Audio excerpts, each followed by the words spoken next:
ನಮಸ್ತೆ ಸ್ನೇಹಿತರೆ, ಶಕ್ತಿ ಚಾನೆಲ್ಗೆ ಸ್ವಾಗತ. ಹೇಗಿದ್ದೀರಾ ನೀವೆಲ್ಲರೂ ಚೆನ್ನಾಗಿದ್ದೀರಾ ಅಂತ ನಾನು ಭಾವಿಸ್ತೀನಿ. ಇವತ್ತು ನಾನು ಮಾಡಿ ತೋರಿಸ್ತಿರೋ ರೆಸಿಪಿ ಎಲ್ರಿಗೂ ಇಷ್ಟ ಆಗೋಂತಹ ಆರೋಗ್ಯಕರವಾದ ಕ್ರಿಸ್ಪಿಯಾದ ರಾಗಿ ಮಸಾಲೆ ದೋಸೆನ ಹೇಗೆ ಮಾಡೋದು ಅಂತ, ರಾಗಿ ಮಸಾಲೆ ದೋಸೆನ ಹೇಗೆ ಮಾಡೋದು ಅಂತ ತೋರಿಸ್ತೀನಿ. ಇದನ್ನು ಬೆಳಗ್ಗೆ ತಿಂಡಿಗೆ ಇಲ್ಲ ಸಾಯಂಕಾಲ ತಿಂಡಿಗೆ ಇಲ್ಲ ರಾತ್ರಿ ಊಟಕ್ಕೆ ಕೂಡ ಮಾಡ್ಕೋಬೋದು. ತುಂಬಾ ರುಚಿಯಾಗಿರುತ್ತೆ. ನೀವು ಖಂಡಿತ ಒಂದು ಸಾರಿ ಟ್ರೈ ಮಾಡಿರಿ. ಈಗ ನಾನು ರಾಗಿ ಮಸಾಲೆ ದೋಸೆನ ಹೇಗೆ ಮಾಡೋದು ಅಂತ ತೋರಿಸ್ಕೊಡ್ತೀನಿ. ಈಗ ರಾಗಿನ ನಾನು ಇದರಲ್ಲಿ 2 ಬಟ್ಲು ಕ್ಲೀನ್ ಮಾಡಿರೋ ರಾಗಿನ ತೊಗೊಂಡಿದ್ದೀನಿ. 2 ಬಟ್ಲು ರಾಗಿ ಹಾಕಿದ ಮೇಲೆ 1 ಬಟ್ಲು ಉದ್ದಿನಬೇಳೆನ ಹಾಕ್ತೀನಿ. 4 ಟೇಬಲ್ ಸ್ಪೂನು ಅಕ್ಕಿ ಹಾಕ್ತೀನಿ. 3 ಟೇಬಲ್ ಸ್ಪೂನು ತೊಗರಿಬೇಳೆ ಕಡಲೆಬೇಳೆ, 3 ಟೇಬಲ್ ಸ್ಪೂನ್ ತೊಗರಿಬೇಳೆ, 3 ಟೇಬಲ್ ಸ್ಪೂನ್ ಕಡಲೆಬೇಳೆ, 1 ಸ್ಪೂನು ಮೆಂತ್ಯ, 4 ಟೇಬಲ್ ಸ್ಪೂನು ಅವಲಕ್ಕಿ, ಗಟ್ಟಿ ಅವಲಕ್ಕಿ ಹಾಕ್ತೀನಿ. ಇಷ್ಟು ಹಾಕಿಬಿಟ್ಟು ಚೆನ್ನಾಗಿ ತೊಳಿಬೇಕು. ನೋಡಿ ಎಷ್ಟು ಗಲೀಜಿರುತ್ತೆ ರಾಗಿನಲ್ಲಿ. ಚೆನ್ನಾಗಿ ತೊಳಿಬೇಕು. ಒಂದು 3-4 ಸಾರಿ ಚೆನ್ನಾಗಿ ತೊಳಿಬೇಕು. ಆ ಗಲೀಜು ಹೋಗೋವರೆಗೂ ಕೂಡ ಚೆನ್ನಾಗಿ ತೊಳಿಬೇಕು. ನೋಡಿ, ನೀರು ತಿನ್ನಾಗಬೇಕು. ನೀರು ಈ ಥರ ಇದ್ದರೆ ಇನ್ನು ಗಲೀಜಿದೆ ಅಂತ, ನೀರು ಚೆನ್ನಾಗಿ ಕ್ಲಿಯರ್ ಆಗಬೇಕು. ಅಲ್ಲಿವರೆಗೂ ಕೂಡ ಒಂದು 3-4 ಸಾರಿ ಚೆನ್ನಾಗಿ ತೊಳಿಬೇಕು. ಈಗ ನಾನು ತೋರಿಸ್ತಿದ್ದೀನಲ್ಲ, ಈ ಥರ ಒಂದು 3-4 ಸಾರಿ ಚೆನ್ನಾಗಿ ತೊಳಿಬೇಕು. ನೋಡಿ, ಇನ್ನೂ ಗಲೀಜಿದೆ. ಇವಾಗ ಚೆನ್ನಾಗಿ ತೊಳೆದಾದಮೇಲೆ ಇವಾಗ ತೋರಿಸ್ತಿದ್ದೀನಿ ನೋಡಿರಿ. ಚೆನ್ನಾಗೆಲ್ಲ ಕ್ಲಿಯರ್ ಆಗಿದೆ. ನೀರು ಕೂಡ ಕ್ಲಿಯರ್ ಆಗಿದೆ ನೋಡಿರಿ. ನೋಡ್ತಾ ಇದ್ದೀರಲ್ಲ, ಈಗ ನೀರು ಕೂಡ ಕ್ಲಿಯರ್ ಆಗಿದೆ. ಇಷ್ಟು ತೊಳೆದಾದಮೇಲೆ ಮುಚ್ಚಿಬಿಟ್ಟು 6 ಗಂಟೆ ಅಂದರೆ ನಾನು ಓವರ್ನೈಟ್ ನೆನೆಸಿಟ್ಟಿದ್ದೆ. ಈಗ ರಾತ್ರಿ ನೆನೆಸಿಟ್ಟಿದ್ದೆ. ಇವಾಗ ಬೆಳಗ್ಗೆ ಎದ್ದು ನೋಡಿ ಇವಾಗ ಹೇಗಿದೆ, ಅರಳ್ಕೊಂಡಿದೆ. ಉದ್ದಿನಬೇಳೆ ಅರಳುತ್ತೆ, ಮತ್ತು ಕಡಲೆಬೇಳೆ ತೊಗರಿಬೇಳೆ ಎಲ್ಲ ಹಾಕಿದ್ದೀನಲ್ಲ, ಎಲ್ಲ ಕೂಡ ಅರಳ್ಕೊಂಡುತ್ತೆ. ಇವಾಗ ನೆನೆಸಿಟ್ಟಿರೋ ರಾಗಿನ ನಾನು ಮಿಕ್ಸಿ ಜಾರ್ಗೆ ಹಾಕ್ಬಿಟ್ಟು ಸ್ವಲ್ಪನೇ ಅದೇ ನೀರನ್ನ ನೆನೆಸಿಟ್ಟಿದ್ದೀನಲ್ವ, ಅದೇ ನೀರನ್ನ ಹಾಕ್ಬಿಟ್ಟು ನಯಸ್ಸಾಗಿ ಗ್ರೈಂಡ್ ಮಾಡಬೇಕು. ಇವಾಗ ನೋಡ್ತಾ ಇದ್ದೀರಲ್ವ, ಈ ಥರ ನಯಸ್ಸಾಗಿ ಗ್ರೈಂಡ್ ಮಾಡಬೇಕು. ಸ್ವಲ್ಪನೇ ನೀರು ಹಾಕಬೇಕು, ಮತ್ತು ಸ್ವಲ್ಪನೇ ಹಾಕ್ಕೊಂಡು ರುಬ್ಬಬೇಕು. ಇದೇ ಥರ ನಾನು ಎಲ್ಲ ನೆನೆಸಿಟ್ಟಿರೋ ರಾಗಿನೂ ಕೂಡ ರುಬ್ಬಿ ಇಡ್ತೀನಿ.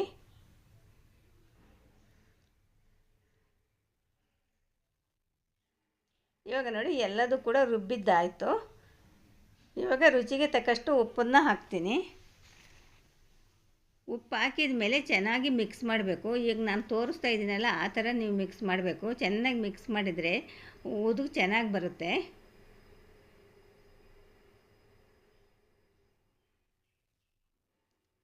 ಈ ಥರ ಒಂದು 2 ನಿಮಿಷ ಚೆನ್ನಾಗಿ ಮಿಕ್ಸ್ ಮಾಡಿರಿ. ಆವಾಗ ಉದುಗು ಚೆನ್ನಾಗಿ ಬರುತ್ತೆ, ಉಬ್ಬಿ ಬರುತ್ತೆ ದೋಸೆ. ನೋಡಿ, ಇವಾಗ ನಾನು ಚೆನ್ನಾಗಿ ಮಿಕ್ಸ್ ಮಾಡಿದ್ದಾಯಿತು. ಇವಾಗ ಮುಚ್ಚಿಬಿಟ್ಟು ನಾನು ಇಡೀ ರಾತ್ರಿ ನೆನೆಯೋಕ್ಕೆ ಬಿಡ್ತೀನಿ. ಈ ಥರ ಒಂದು ಭಾರವಾದ ವಸ್ತು ಇಲ್ಲ ಸ್ಟವ್ ಪಕ್ಕ ಇಟ್ಬಿಟ್ಟು ಓವರ್ನೈಟ್ ಇಡಬೇಕು.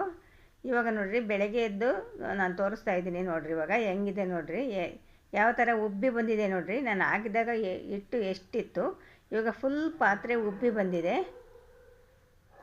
ತುಂಬ ಚೆನ್ನಾಗಿ ಉಬ್ಬಿ ಬಂದಿದೆ ನೋಡಿರಿ. ಚೆನ್ನಾಗಿ ಉದುಗ್ ಬಂದಿದೆ. ಇವಾಗ ಚೆನ್ನಾಗಿ ಮಿಕ್ಸ್ ಮಾಡಬೇಕು. ಮಿಕ್ಸ್ ಮಾಡಿದ ಮೇಲೆ ನಾನು ಬೇರೆ ಒಂದು ಪಾತ್ರೆಗೆ ತೆಗೆದುಕೊತೀನಿ. ಯಾಕೆಂದರೆ ನಮ್ಮ ಮೊಮ್ಮಗಳು ಬೇಗ ಆಫೀಸ್ಗೆ ಹೋಗಬೇಕು. ಅದಕ್ಕೆ ಅವಳೊಬ್ಳಿಗೆ ದೋಸೆ ಹಾಕೋಕ್ಕೋಸ್ಕರ ಸ್ವಲ್ಪ ಹಿಟ್ಟನ್ನ ನಾನು ತೊಗೊತೀನಿ. ಆಮೇಲೆ ಮತ್ತೆ ಹಿಟ್ಟನ್ನ ತೊಗೊತೀನಿ. ಇವಾಗ ಮಾತ್ರ ಸ್ವಲ್ಪ ಹಿಟ್ಟನ್ನ ತೊಗೊತೀನಿ.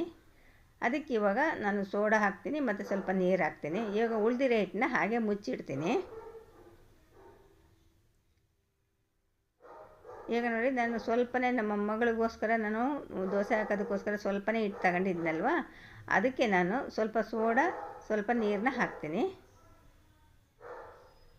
ಹಿಟ್ಟು ತುಂಬ ತೆಳ್ಳಗೆ ಮಾಡ್ಕೋಬಾರ್ದು, ಗಟ್ಟಿಯಾಗಿರಬೇಕು. ಸೋಡಾ ಉಪ್ಪು ಮೊದಲೇ ಹಾಕಿದ್ದೆ. ಸೋಡಾ ನೀರು ಹಾಕಿದ ಮೇಲೆ ಚೆನ್ನಾಗಿ ಮಿಕ್ಸ್ ಮಾಡಬೇಕು. ಇವಾಗ ನೀವು ನೋಡ್ತಾ ಇದ್ದೀರಲ್ವ, ಎಷ್ಟು ಚೆನ್ನಾಗಿ ನೋಡಿ ನೊರೆ ಬರ್ತಾಯಿದೆ. ಈ ಥರ ನೊರೆ ಬರ್ತಾಯಿದ್ರೆ ದೋಸೆ ಚೆನ್ನಾಗಿದೆ ಅಂತ.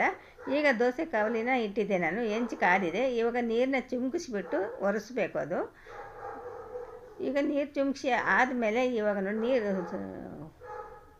ಇದನ್ನು ಹೆಂಚು ತಣ್ಣಗೆ ಮಾಡ್ಕೋಬೇಕು. ತಣ್ಣಗೆ ಆದಮೇಲೆ ಇವಾಗ ನೋಡಿ, ದೋಸೆನ ಸ್ವಲ್ಪ ದೋಸೆ ಹಿಟ್ಟನ್ನ ತೊಗೊಂಡು 1/4 ಸೌಟನ್ನ ಹಾಕಿದರೆ ಅಷ್ಟು ದೊಡ್ಡದಾಗಿ ದೋಸೆ ಮಾಡ್ಬೋದು.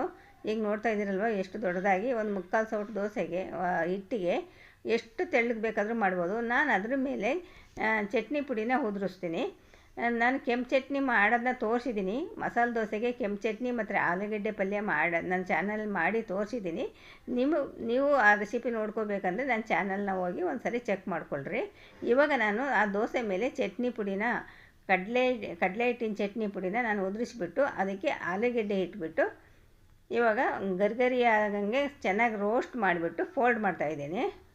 ನೋಡ್ತಾ ಇದ್ದೀರಾ, ಮಸಾಲೆ ದೋಸೆಗಿನ್ನ ರಾಗಿ ಮಸಾಲೆ ದೋಸೆ ತುಂಬಾ ರುಚಿಯಾಗಿರುತ್ತೆ. ಇವಾಗ ಇನ್ನೊಂದು ದೋಸೆ ಮಾಡಿ ತೋರಿಸ್ತೀನಿ ನೋಡಿರಿ. ತುಂಬಾ ಸುಲಭ, ಬೇಗ ಕೂಡ ಬರುತ್ತೆ, ತುಂಬಾ ಸುಲಭ. ಸ್ವಲ್ಪ ಹಿಟ್ಟು ಹಾಕಿದರೆ ಅಷ್ಟು ದೊಡ್ಡದಾಗಿ ಮಾಡ್ಬೋದು, ಗರ್ಗರಿಯಾಗಿ ಮಾಡ್ಬೋದು. ನಾನು ನಮ್ಮನೇಲಿ ಗರ್ಗರಿಯಾಗಿ ಮಾಡಿದ್ದೀನಿ. ನಮ್ಮನೇಲಿ ಎಲ್ಲರೂ ಕೂಡ ಗರ್ಗರಿ ಇಷ್ಟಪಡ್ತಾರೆ. ನೀವು ಬೇಕಾದರೆ ಸ್ವಲ್ಪ ದಪ್ಪ ಮಾಡ್ಕೋಬೋದು.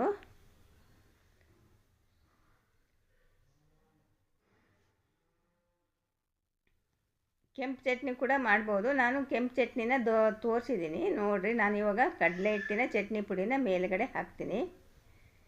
ಹಾಕ್ಬಿಟ್ಟು ಮತ್ತು ಎಣ್ಣೆ ತುಪ್ಪ ಎರಡೂ ಕೂಡ ಹಾಕ್ತೀನಿ. ನೀವು ತುಪ್ಪ ಬೇಕಾದರೂ ಹಾಕ್ಕೋಬೋದು, ಇಲ್ಲ ಬರೀ ಎಣ್ಣೆ ಬೇಕಾದರೂ ಕೂಡ ಹಾಕ್ಬೋದು. ನಾನು ಎರಡೂ ಮಿಕ್ಸ್ ಮಾಡಿ ಹಾಕಿದ್ದೀನಿ. ಇವಾಗ ಆಲೂಗಡ್ಡೆ ಪಲ್ಯ ಇಟ್ಬಿಟ್ಟು ಚೆನ್ನಾಗಿ ರೋಸ್ಟ್ ಆದಮೇಲೆ ಇವಾಗ ಫೋಲ್ಡ್ ಮಾಡ್ತೀನಿ. ನೋಡಿದ್ರಲ್ವ ಎಷ್ಟು ಚೆನ್ನಾಗಿ ಬರ್ತಾಯಿದೆ, ತುಂಬಾ ಚೆನ್ನಾಗಿರುತ್ತೆ ಸ್ನೇಹಿತರೆ. ನೋಡಿರಿ, 2 ದೋಸೆ ಎಷ್ಟು ಬೇಗ ರೆಡಿ ಆಯಿತು. ಮಸಾಲೆ ದೋಸೆ ಬೇಗನೆ ರೆಡಿ ಆಯಿತು. ತುಂಬಾ ಸುಲಭ ಮಾಡೋದಕ್ಕೂ ಮತ್ತು ಎಲ್ದಿ ಕೂಡ, ರಾಗಿ ಆರೋಗ್ಯಕ್ಕೆ ಒಳ್ಳೆಯದು ಕೂಡ. ಇವಾಗ ನಾನು ಕಾಯಿ ಚಟ್ನಿ ಕೂಡ ನನ್ನ ಚಾನಲ್ನಲ್ಲಿ ಮಾಡಿ ತೋರಿಸಿದ್ದೀನಿ, ಒಂದು ಸರಿ ಚೆಕ್ ಮಾಡ್ಕೊಳ್ರಿ.